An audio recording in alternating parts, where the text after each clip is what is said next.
1 iyun Uşaqların Beynəlxalq Müdafiəsi Günü ilə bağlı Binəqədi rayonunda silsilə tədbirlər keçirilib.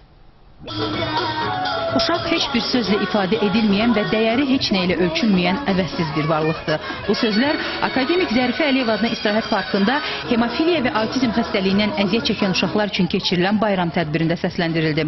Tədbirdə çıxış edən Binəqədi rayon icra hakimiyyəti başçısının müavini Aygün Əliyeva uşaqları xalqın, dövlətin ən qiymətli sərvəti adlandıraraq onları təbrik etdi. Sonra tədbir uşaqların maraqlı kompozisiyaların nümayişi ilə davam etdirildi. Hemofiliya və autizm xəstəliyindən əziyyət çəkən uşaqların nümayiş etdirdikləri mahnılar, rəqslər və səhnəcilər tədbir iştirakçılarında xoş əhval-ruhiyyə yaratdı. Balacaların ifasında moda nümayişi sərgiləndi. Fərqlənən uşaqlar fəxri fərmanlarla təltif olundular.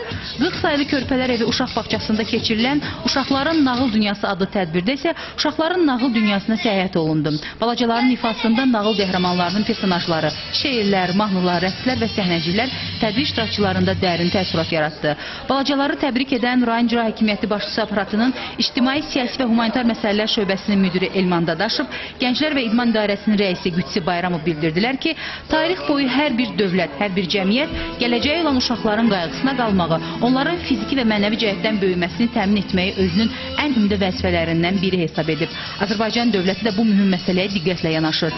Tədbir sülhün rəmzi sayılan göyərçinlərin səmaya uçurulması ilə yekunlaşdı.